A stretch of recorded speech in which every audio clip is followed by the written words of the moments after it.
I'm now reacting to my PvP videos from like a while ago.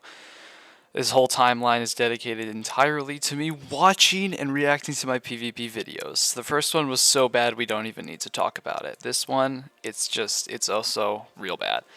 So this one and the next one are like a minute long each. So I get to commentate a lot about that, I guess. Anyway, so like, oh my gosh, I came real far in skill. This was just...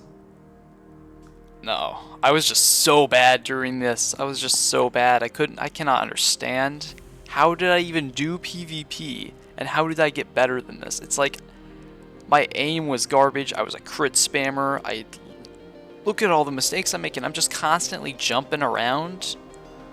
And I'm holding on W and jumping around. That's all I'm doing. I'm not doing any strafes at all. Normally, like now, I'd be strafing this man. I'd be strafing this guy out like crazy and comboing him. But like, I was completely incapable of doing that at this point in time. I was like, if I had tested at this point, I would have been literally like unranked. The test would have been like, you suck, and then just said nope, and literally would have gotten me no tier because like I was just so bad during this period. Yeah. This one, well, this guy's also a crit spammer, so it was like, we were pretty evenly matched. We both were equal skill at this point, except like my aim was slightly worse. I was better at crit spamming though. He was better at aiming. This just shows crit spamming is just not. It's just not a strategy. Look how like you have to literally just constantly jump around.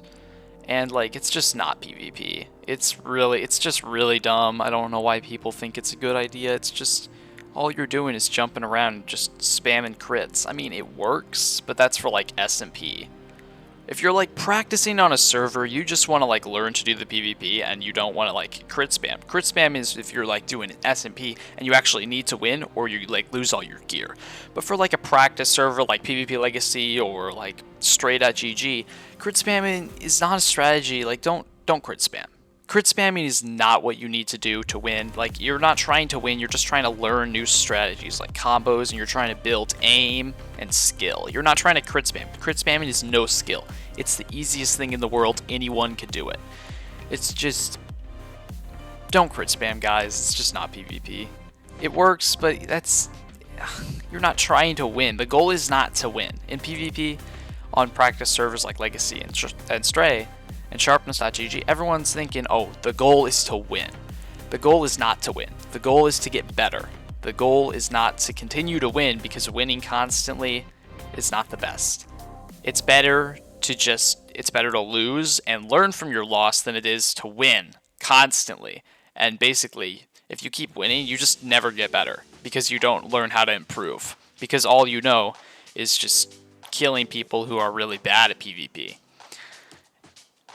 That's all that is. But basically, if you keep losing, you learn at a faster rate. You can get better at PvP in that way.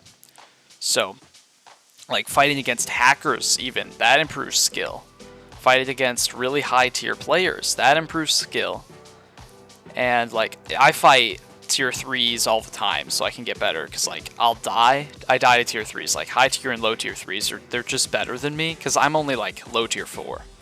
My actual ranking is low tier 4, but like my skill set's like high tier 4 or low tier 3. But I get killed by better players all the time.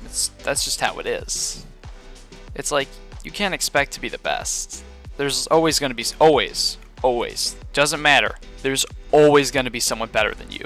It doesn't matter how good you are, there's always someone better. Even It's Real Me, the world's best PvPer overall, there are people better than him in certain game modes, but there could be someone out there who's just better at everything, but like they just don't know about the tier list, because like tons of people, they don't know about the tier list, so they're not ranked. And so those people who are not ranked just practice and they get better, and they don't know about the tier list, so they're not ranked on there. Now, most of you guys are probably thinking like, Dream and Technoblade are the best PvPers. Well, they're not. Dream is about average at sword PvP. Techno is slightly above average. This is for 1.19 PvP plus. Dream wasn't actually he's not as good as you think.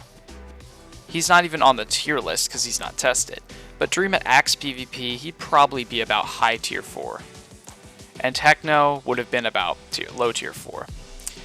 For swords, Dream and Techno would have averaged about tier 4 because you can't be good at like all that. Like everyone thinks Dream and Tech, not everyone, but like a lot of people.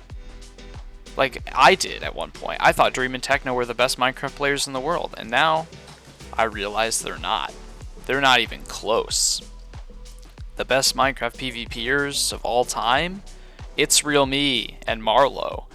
You guys think it's like sharpness, or you might think fruit berries, or you might think other PvPers, but it's not like that.